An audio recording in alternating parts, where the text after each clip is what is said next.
बिलारी कोतवाली परिसर में डीजे संचालकों की बैठक का आयोजन किया गया, जिसमें कोतवाली पुलिस ने हाईकोर्ट और शासन के दिशा निर्देश दिए और सभी डीजे संचालकों को गाइडलाइन देते हुए कहा कि वह दिशा निर्देशों का पालन करें।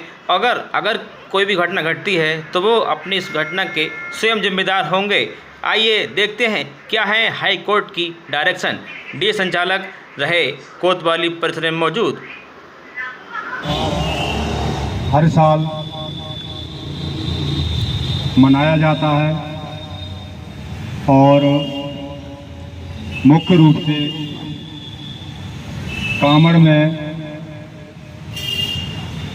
हम लोग हिंदू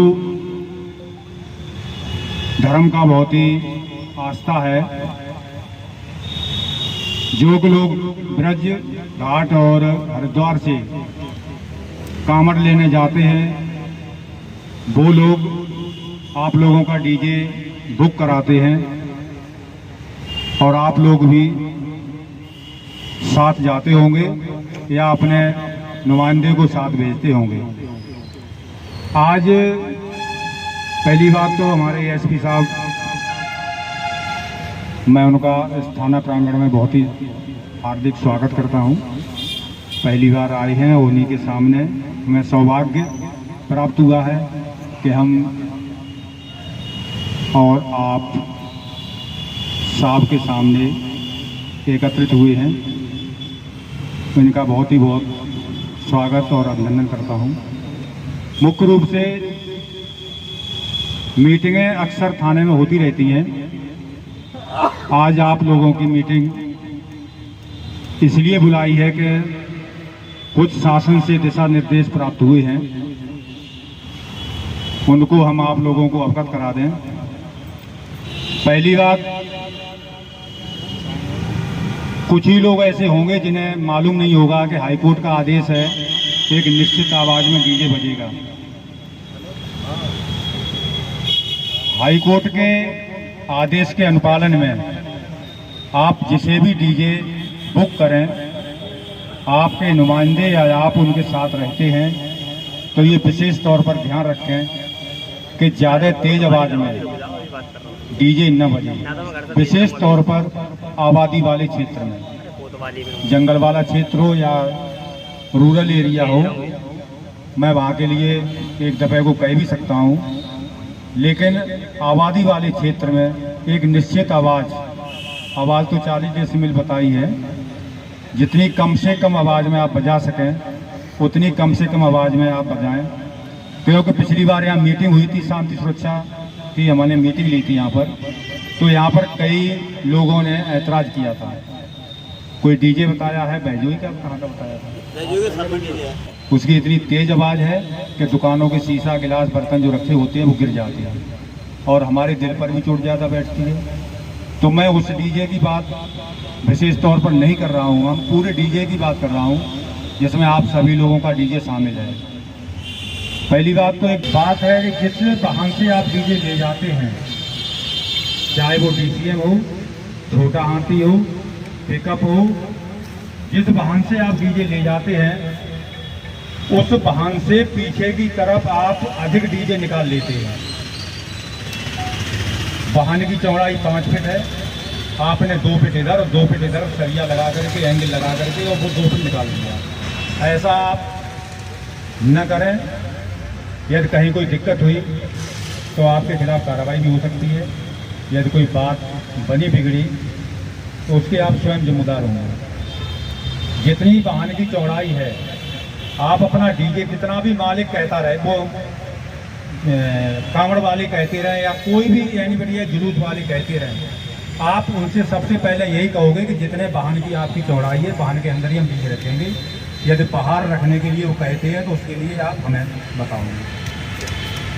ये कहना उनसे कि यदि हम बाहर रखेंगे तो हमारा वाहन सीज हो सकता है, हम पर कार्रवाई हो सकती है और इसमें संशय वाली बात नहीं है।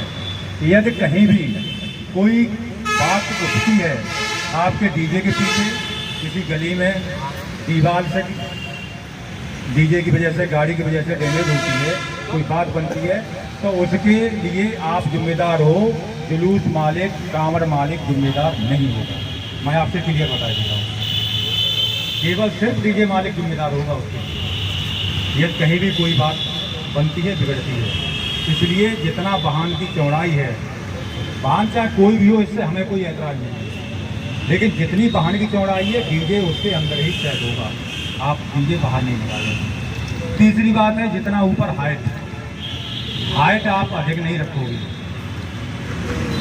हो सकता है कि छोटा हाथी पिकअप है और उनमें हाइट ऊँची हो जाए, वो इतनी हाइट ऊँची नहीं रहेगी जितनी DCM की हो जाती है, लेकिन DCM में जो जाते हैं वो हाइट बहुत ऊँची कर लेते हैं और फिर ऊपर तार, बिजली का तार फंसता है, कोई एंगल फंसता है, गाड़ी गलियों से या कहीं से नहीं निकल पाती है, फिर वह विवाद की स्थिति उत्पन्न हो जाती है। जैसे हमारा ये एक तार बिजली का टूटा था 4-5 दिन पहले, और ये बाज़ार उस दिन बंद था, और यहाँ दुकान है उसकी पिकअप में वो गद्दे लगे हुए थे।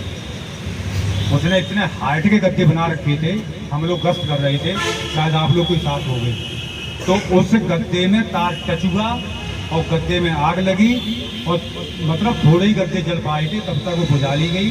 हो सकता था गाड़ी जल जाती, उसमें बैठी हुई सवारी अंदर थी, वो जल जाती, जान और माल का दोनों का नुकसान होता। तो इसलिए हाइट उतनी ही रखना जितनी मुनासिब समझो। तीसरी बात, गाने, शासन का सख्त निर्देश है, मैं कॉपी भी आपको दे सकता हूँ, हमारे उच्च अधिकारियों ने मीटिंग भी ली थी, इस तरह के गाने मत बजने देना, न मत बजाना जिससे कि धार्मिक भावना किसी की आहत हो, आपके गाने के पीछे कोई बवाल हो, आपके गाने के पीछे ड्रामा हो, दंगा हो, फसाद हो, उसमें वो लोग जिम्मेदार नहीं होते हैं, जिम्मेदार सिर्फ और सिर्फ डीजे वाले होते हैं। कोई भी जिम्मेदार नहीं होगा, सब ताली बजाएंगे और हट जाएंगे पीछे, किसने बुक किया, कौन बुक किया, कोई मतलब नहीं है, फिर डीजे मालिक ही फंसते हैं, उनके खिलाफ ही कार्रवाई होती है। 5-6 बातें हैं, बाद बाकी आप स्वयं जिम्मेदार हो। जुलूस मतलब कांवड़ यात्रा में आप खुशी से शामिल हो, लेकिन जो शासन के दिशा निर्देश हैं उन्हें पालन करते हुए आप शामिल होंगे। मुझे यही कहना था, और आप लोगों को ये कुछ कहना वालों के साथ मिलके लिस्ट बना लीजिए कि आपके पास कितने एम्पलीफायर हैं, कितने स्पीकर हैं, उनकी क्या कैपेसिटी है। ठीक है, एक बात तो ये। दूसरी बात ये कि दूसरा एक व्हाट्सएप ग्रुप बनेगा जो थाने से संचालित किया जाएगा, आप सब लोगों को उस पर जोड़ा जाएगा। पूरे सावन के टाइम जितने भी आप जिसको भी आप किराए पे दे रहे हैं अपना डीजे, वो ग्रुप पे अपडेट करेंगे उनका मोबाइल नंबर के साथ कि आप किसको किराए पे दिए जा रहे हैं। और अगर उसमें बीच में कहीं पे भी हमें ऐसा दिखता है कि जहाँ पे नियमों का उल्लंघन किया जा रहा है, तो सीधे आप फिर आपका उस पर कार्रवाई हो जाएगी। ठीक है, इसलिए जो भी आप किराए पे दे रहे हैं उसका इंफॉर्मेशन जो है, उसकी जो जानकारी है वो व्हाट्सएप ग्रुप पे अपनी अपडेट करेंगे पूरे सावन के टाइम। ठीक है, ये 2 एडिशनल पॉइंट्स हैं जो मुझे बताने थे। बाकी जितने पॉइंट्स इंस्पेक्टर साहब ने बोले, जो गाने होंगे वो अश्लील नहीं होने चाहिए, एकदम धार्मिक कार्यक्रम में आप जा रहे हैं, धार्मिक गाने बजेंगे। जो लंबाई है डीजे की आपकी वो कम से कम होनी चाहिए, बहुत ज़्यादा नहीं कर सकते उसको। और बाकी तीसरी बातें जो बोली, शासन के जितने भी दिशा निर्देश आएंगे, 40 डेसिबल से कम का बजाना है तो उस पर कम का बजाया जाएगा। ठीक है, बाकी अगर और किसी को कोई डाउट हो तो वो बता दें।